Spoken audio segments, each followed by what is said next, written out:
Would you believe me if I told you that the Toyota RAV4 Prime behind me is the quickest vehicle in Toyota's lineup? Okay, probably not. That belongs to the Supra. But what if I told you this is the second quickest?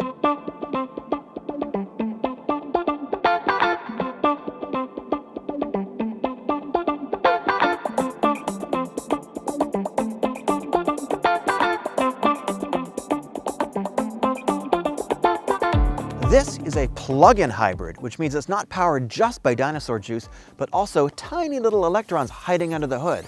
Well, actually, they're under the back seat, but we'll get to that in a minute. But first, I think we need to see what kind of power we're talking about.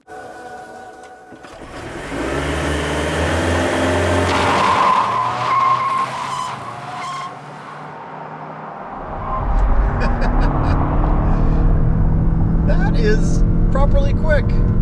Back in 2006, the RAV4 had a 269 horsepower engine, 3.5 liters, did 0 to 60 in 6.3 seconds. This feels quicker. The 0 to 60 time was much faster than I expected, and we're going to get to that in just a minute. To figure out why this is quicker, we need to talk about what a hybrid is and what specifically is a plug-in hybrid. Fully electric cars like the Tesla, like the Mustang Mach-E, they've obviously got no gas engine. It is a battery only. You plug it in, you charge it up either at home or when you're on the road. The only thing that's going to get you moving is that electric motor and enough juice in the battery. If you run out of juice, you're basically done for the day. With a hybrid vehicle, in addition to that electric motor, you've also got a gas engine and you've got a battery which is hiding back here in this case. So you've now got two things that can power the vehicle. With a conventional hybrid, sometimes the gas engine moves the car, sometimes the electric motor moves the car, sometimes both. But the electric motor typically can only move the car for a short distance. This is what's called a parallel hybrid, and it's the kind of hybrid that you're used to seeing all the time. Enter the plug-in hybrid. This has a much bigger battery than a traditional hybrid, so this can go a lot longer on a battery charge alone. In fact, Toyota says this can go 42 miles on a battery charge. So we're gonna test this out throughout the video, and we're gonna see exactly how far it actually gets under real-world conditions. All right, after an arduous 1.1 mile drive, I have successfully arrived at the first charging station. It is a Flow station. Let's go take a look. System failure. Location number 2, Carl's Jr. Got a problem, folks. Blocked by cones. I don't know why it's blocked by cones, but I can't charge here. The hunt for power continues. Hybrids are actually transitional vehicles, somewhere on the road between gas-powered cars and full electric cars. And so this being a plug-in hybrid, this sort of bridges the gap a little bit more and takes us one step closer, at least at Toyota, to a full electric car. What this does is it eliminates two very, very challenging and hated words for electric car owners, and that is range anxiety. This comes in two different trim levels, the SE and the XSE.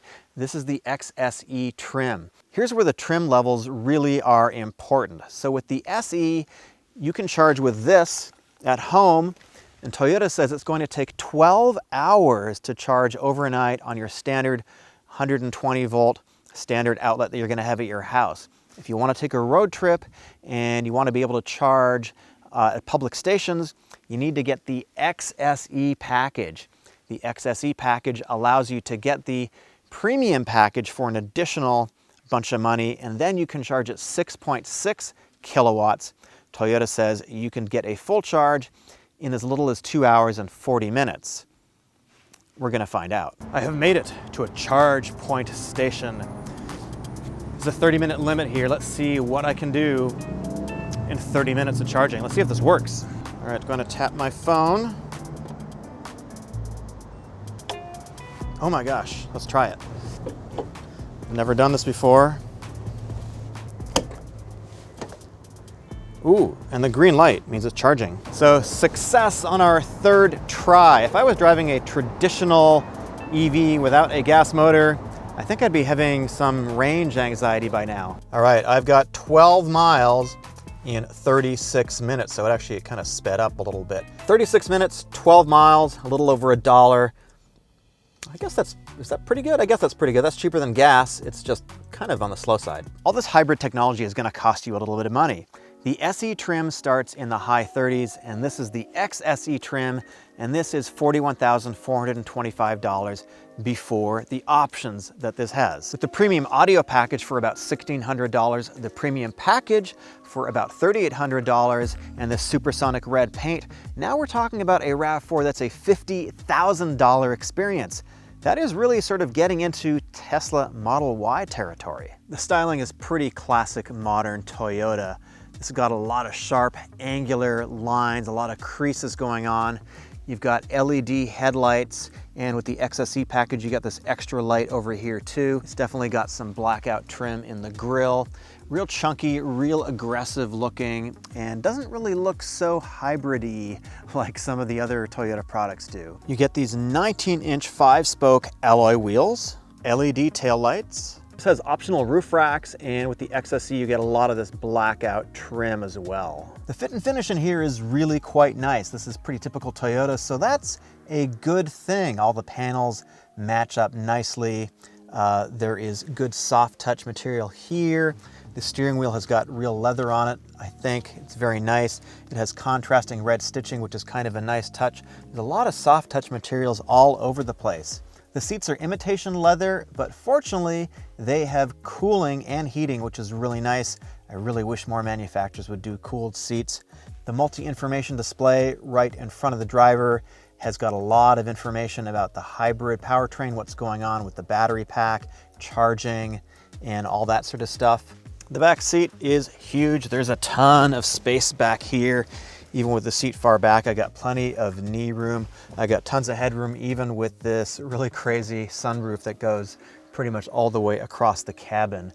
You've got 2 USB ports in the back, which is kind of nice. They're 2.1 amp. I wish more cars had that. As part of the eye-wateringly expensive premium audio package for over $1,600, you do get this 9-inch display and JBL audio. Now the audio system does sound pretty good. And this display is pretty typical Toyota. It has got physical buttons on the sides, which make it pretty easy to use. The map is not great. It's a little bit last generation, fairly responsive, but it's not incredible by any means. It does the job.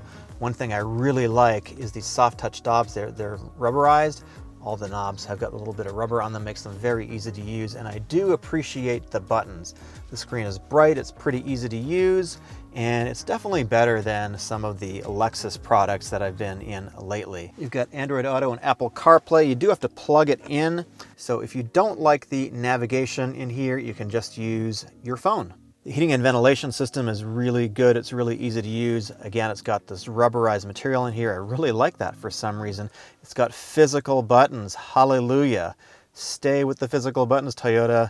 There's actually almost no glossy black plastic in here at all, which is super nice. Everything has sort of got this texture to it, and I really appreciate that. I think it's very good.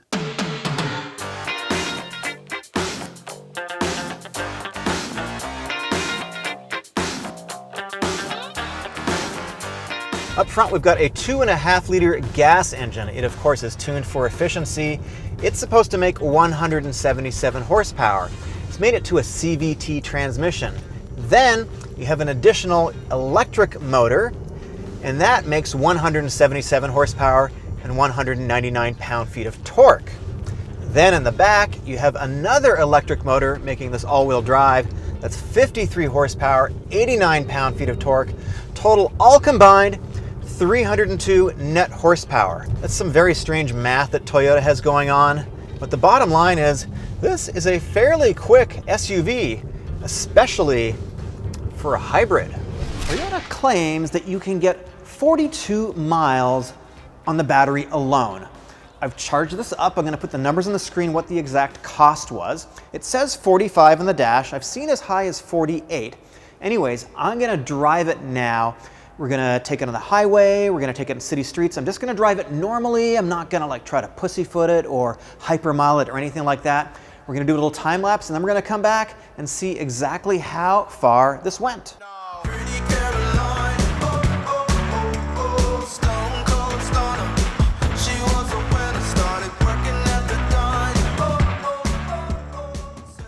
The engine just kicked in. So we got exactly 40 miles, which is pretty good. Pretty close to what Toyota's claimed range is. They claim 42, I got 40. I did some stop and go driving, I did some freeway driving, some faster, some slower, did some normal acceleration, really not trying to take it easy. So maybe I could have left it on the charger for another 30 minutes and gotten the last couple of kilowatts, but it was down to charging at 1 kilowatt per hour. So I think it was just trickling down basically. It tapered down from the 6.7 that it was charging at, went down to 1, which tells me it's really just at the very, very end. Toyota's really jammed the premium package full of all kinds of interesting tech. One of them is this super trick rear view mirror. When you flip it up, it actually becomes a screen and you can see what's behind you when you're backing up. There's a camera back there. It's also got HomeLink in here too, so you can program, I guess, your garage doors. You can probably program your smoothie maker and get your Peloton ready so you can just jump out of the car and hit the bike and get those miles in. Now, of course, it wouldn't be a Toyota vehicle if they didn't have a lot of safety features in here. In addition to Toyota's Safety Sense, which every Toyota gets, you've got this 360-degree camera, which shows all around the car, so you can see if you're about to, back into something, run over your bicycle, run over small objects, and you can basically configure the view so you can see what's next to you. It's got a foot-activated power rear liftgate. I haven't been able to get this to work on pretty much any car. Let's see if this is any different. Got my 800-pound bag of groceries here, holding onto it on one foot. Yeah, let's just do the limbo. And who says this needs to be just a 5-passenger vehicle like Toyota says? There's tons and tons of room in here. I can just get in here, jam myself in, and I'm good for a long weekend trip. Oh look, there's an optional charger over here I didn't even notice. How cool is that? Toyota has thrown down the gauntlet saying this is the second fastest Toyota. Well, we're gonna find out. We're gonna use a Draggy. That is a GPS device, an app. It's gonna verify the runs. There's a link in the description down below if you wanna get one. And we're gonna see just how fast this really is. Best of 3 runs.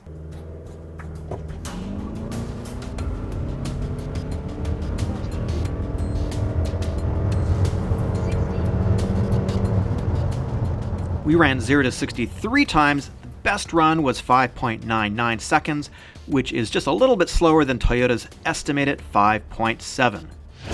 This is definitely the sportiest RAV4 that you can get. It has the most power, so doing passing maneuvers is really no problem at all.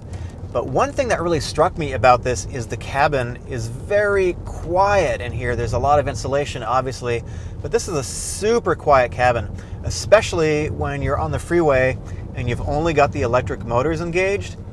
It doesn't make any noise at all. It's very, very quiet. It's really impressive. And all you can really hear is a little bit of wind noise and the tires. This is really a situation where you can have your cake and eat it too, because it's got a pretty good amount of power, pretty good torque actually also, but it gets really great gas mileage. So I've been able to go about 40-ish miles just on EV power alone. When you get into the hybrid power, obviously you're gonna get a little bit less gas mileage, but I've seen MPG as high as 99.9 is what it says, but right now in this particular review I'm getting 45.7 miles per gallon, it's telling me, and that is with a little bit of electric juice left in it and a whole lot of heavy throttle, heavy foot in the canyons. While charging is still a major issue for most consumers, plug-in hybrids like the RAV4 Prime allow you to fill up at a gas station but still reap some of the benefits of a full EV without the range anxiety. And it's actually just about as fast as the Lexus IS 350 F-Sport I just drove. This vehicle is a real game changer, offering tons of utility, refinement, and if your commute is 20 miles or less, you can drive it without using any gas at all. If you enjoyed this video, please subscribe, and thanks for watching.